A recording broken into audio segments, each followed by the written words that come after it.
Hey guys, Kyle Studer, kylestuder.com, retirement planner.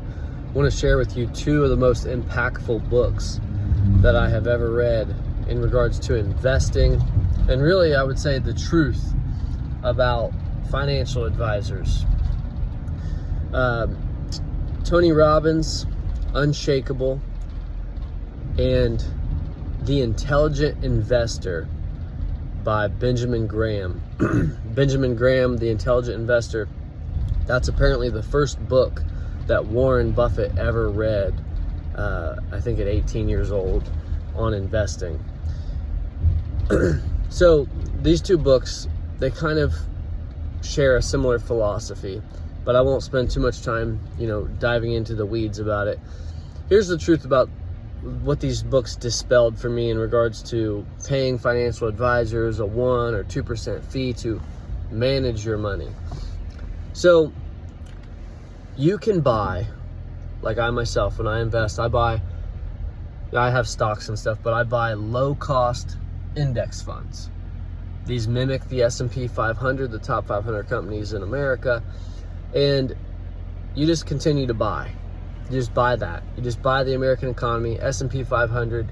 I buy mine through Vanguard. Fidelity's got them. Everybody's got their own variation of this. So you're going to get the gains of the American market. 1% of financial advisors, if you're paying them a fee, you are seeing them on a regular basis, they are managing and investing your money, picking and choosing stocks, selling stocks off, 1% will outperform a standard S&P 500 index fund.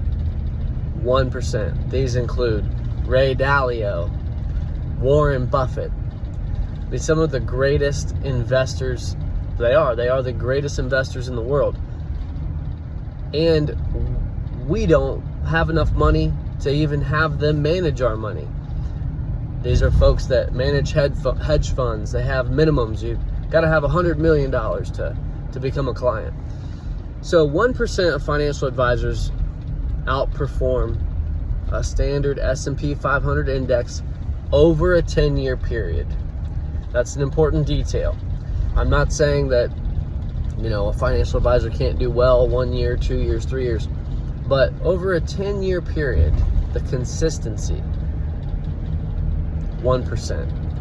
So I say that because I think we're at a time where I think things are starting to change. I think we put almost a little bit too much stock in what the so-called experts or professionals have to say in every category of life. Doctors, financial advisors, it could go on and on. The one thing I will say where a financial advisor, I think, can be helpful for folks is they can be your therapist. What I mean by that is how you get gains in the market is you stay in the market and you continue to put money in the market, and you leave that money alone and you let it be invested over a long haul, and your money should double every 7 to 10 years. There'll be ups, there'll be downs. Depending on your age, if you're younger, you can certainly ride that out because you're not needing that money. You can let it ride. Some people freak out, when they're 45 and they lose 40% in their retirement funds, and they think that's time to pull it all out. And that's where an advisor can be helpful and talking you off the ledge, explaining to you what you need to do to make that money back is to really just continue to do what you're doing and take that punch to the gut. That's just part of investing. That's normal. But you've got to have the proper long perspective. So in the book, Benjamin Graham, this is one of the first things they talked about. They didn't believe in the quick turnaround, the day trading, they didn't believe in that approach. They believed it was a long haul journey. Over time, you can build wealth. So there's some advantage to having an advisor who can be your therapist when things aren't going well.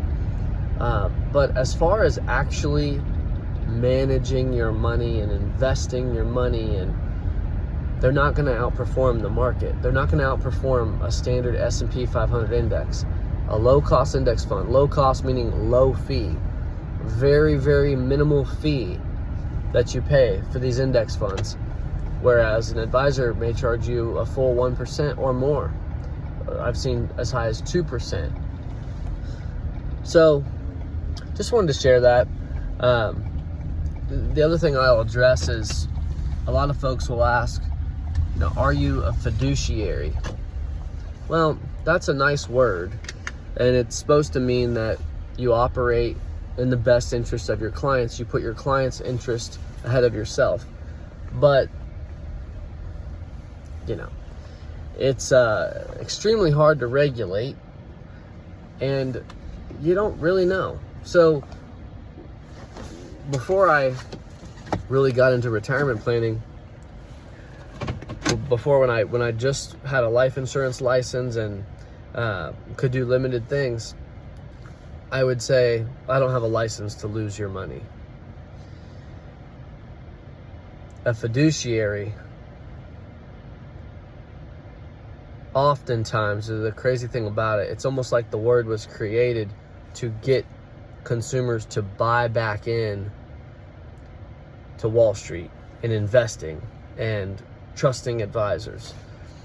Because the word, whether they are a fiduciary or not, it doesn't change their moral character. Your moral character is what's going to determine whether or not you put a client's interest ahead of your own. Whether, the advisor knows, hey, if I do this product, I make $35,000. If I do this product, I'm going to make $7,000. And in his mind, he may be justifying, things that advisors may be thinking that the consumer would never even realize. So I would just say, don't put too much stock in a word in someone saying, I'm a fiduciary. Because while it's maybe a positive, maybe, it really comes down to the moral character of the advisor, of the person. What's your impression of them when you meet with them, when you sit with them? Credentials don't equal character. So keep that in mind. If you need help with your retirement planning, we focus on 50 to 73. We help people retire. We help you get retired. We're not an accumulation practice where we're going to be with you from 20, 30, 40. We're not putting your money in the market and invest. I'm not talking you off the ledge. I'm not your therapist. I help folks who are close and nearing retirement, 5 to 10 years out from retirement. I help you make a concrete plan that you can have 100% confidence in, knowing that, okay, I can retire, I can leave this much market exposure, I'm going to be fine because our guaranteed income sources are stronger than I would have ever imagined. If that sounds like it's something up your alley, check us out. Go to kylestuder.com. Read a little bit about our philosophy, what we believe in, and if you'd like to reach out to schedule a time, our process looks like this. First, we have a discussion. At our first meeting or discussion, whether it's in person or virtual, nothing will be sold, nothing will be recommended. At our first meeting, we simply have a discussion. I want to know how you feel about a variety of different topics. If it makes sense for us to meet again, we'll arrange to meet a second time. At that time, you come back, we'll have an asset summary for you, summarizing your net worth, all of your assets on one sheet of paper. We'll have an agenda, which are talking points that are custom built based off of our first conversation. How you feel about each of those matters we address, we put together an agenda of financial goals and financial risks. So saying, okay, Margaret, this is what you said you wanted to accomplish. Boom, boom, boom, boom, boom. And here are some risks. Boom, boom, boom, boom, boom. Your mom might need to go to the nursing home. You might need to pay for that. Medicaid spend down. Your husband had a heart attack last year. You need to do some improvements around the house. So we'll have strengths or goals and then some potential risks that you could face in retirement.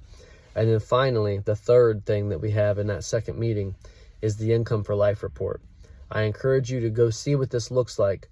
If you go on YouTube, type in Kyle Studer Income for Life report, you'll see me breaking down an example of a gentleman, a real case that we helped, and you'll see the value and the simplicity in this Income for Life report. We put your numbers up on the big screen. We've got your Social Security on there, when you're going to turn on Social Security, any pensions you may have through work, any pensions your spouse may have through work, all of your guaranteed income sources on one sheet of paper, showing you your annual total, showing you what the annual income is when the husband dies. Here's what it looks like if the wife passes away. And here's a couple solutions that we think might strengthen your position. If that sounds helpful, KyleStuder.com. I look forward to talking with you. Bye-bye.